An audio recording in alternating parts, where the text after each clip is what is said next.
ਸਤਿ ਸ਼੍ਰੀ ਅਕਾਲ ਪਿਆਰੇ ਵਿਦਿਆਰਥੀਓ। 8ਵੀਂ ਦੀ ਸਾਇੰਸ ਵਿਸ਼ੇ ਦੀ ਕਲਾਸ ਦੇ ਵਿੱਚ ਤੁਹਾਡਾ ਸਵਾਗਤ ਹੈ। ਅੱਜ ਆਪਾਂ ਪੜ੍ਹਾਂਗੇ ਸਾਇੰਸ ਦਾ ਅਧਿਆਇ ਨੰਬਰ 1 ਫਸਲ ਉਤਪਾਦਨ ਅਤੇ ਪ੍ਰਬੰਧਨ। ਪਿਆਰੇ ਵਿਦਿਆਰਥੀਓ, ਤੁਹਾਨੂੰ ਹੁਣ ਪਤਾ ਹੀ ਹੈ ਕਿ ਸਾਡੇ ਜੀਵਨ ਦੇ ਵਿੱਚ ਭੋਜਨ ਦੀ ਕਿੰਨੀ ਮਹੱਤਤਾ ਹੈ। ਭੋਜਨ ਤੋਂ ਸਾਨੂੰ ਊਰਜਾ ਪ੍ਰਾਪਤ ਹੁੰਦੀ ਹੈ ਅਤੇ ਉਸ ਊਰਜਾ ਦੀ ਮਦਦ ਦੇ ਨਾਲ ਅਸੀਂ ਆਪਣੀਆਂ ਬਹੁਤ ਸਾਰੀਆਂ ਸਰੀਰਕ ਕਿਰਿਆਵਾਂ ਕਰਦੇ ਹਾਂ।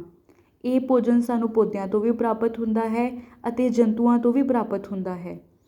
ਕਿਉਂਕਿ ਹੁਣ ਆਪਾਂ ਨੂੰ ਪਤਾ ਹੀ ਹੈ ਕਿ ਭੋਜਨ ਦੀ ਸਾਡੇ ਜੀਵਨ ਦੇ ਵਿੱਚ ਜ਼ਰੂਰਤ ਹੈ, ਤਾਂ ਫਿਰ ਅਸੀਂ ਆਪਣੇ ਦੇਸ਼ ਦੀ ਏਡੀ ਵੱਡੀ ਜਨਸੰਖਿਆ ਨੂੰ ਭੋਜਨ ਉਪਲਬਧ ਕਿਵੇਂ ਕਰਵਾ ਸਕਦੇ ਹਾਂ। ਇਸ ਲਈ ਸਾਨੂੰ ਵੱਡੇ ਪੱਧਰ 'ਤੇ ਭੋਜਨ ਦਾ ਉਤਪਾਦਨ ਕਰਨਾ ਬਹੁਤ ਜ਼ਰੂਰੀ ਹੈ। ਇੰਨੀ ਵੱਡੀ ਜਨਸੰਖਿਆ ਨੂੰ ਭੋਜਨ ਉਪਲਬਧ ਕਰਾਉਣ ਲਈ ਭੋਜਨ ਦਾ ਲਗਾਤਾਰ ਉਤਪਾਦਨ, ਉਸ ਦਾ ਉਚਿਤ ਪ੍ਰਬੰਧਨ ਅਤੇ ਸਹੀ ਵੰਡ ਪ੍ਰਣਾਲੀ ਦਾ ਹੋਣਾ ਬਹੁਤ ਹੀ ਜ਼ਰੂਰੀ ਹੈ।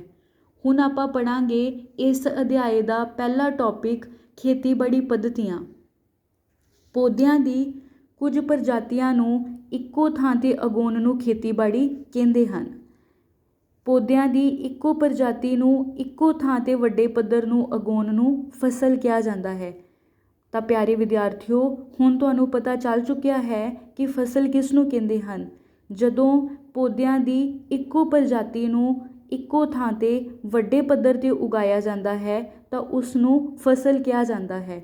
ਉਦਾਹਰਨ ਦੇ ਤੌਰ 'ਤੇ ਕਣਕ ਦੀ ਫਸਲ, ਝੋਨੇ ਦੀ ਫਸਲ। ਹੁਣ ਇਹ ਫਸਲਾਂ ਅਲੱਗ-ਅਲੱਗ ਕਿਸਮ ਦੀਆਂ ਹੁੰਦੀਆਂ ਹਨ, ਜਿਵੇਂ ਕਿ ਅਨਾਜ ਹੋ ਸਕਦਾ ਹੈ, ਦਾਲਾਂ, ਸਬਜ਼ੀਆਂ, ਫਲ ਆਦਿ।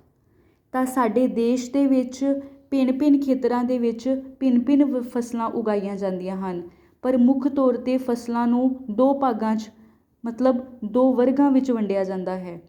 ਪਹਿਲੀ ਹੁੰਦੀ ਹੈ ਖਰੀਫ ਦੀ ਫਸਲ ਅਤੇ ਦੂਸਰੀ ਹੁੰਦੀ ਹੈ ਰੱਬੀ ਦੀਆਂ ਫਸਲਾਂ।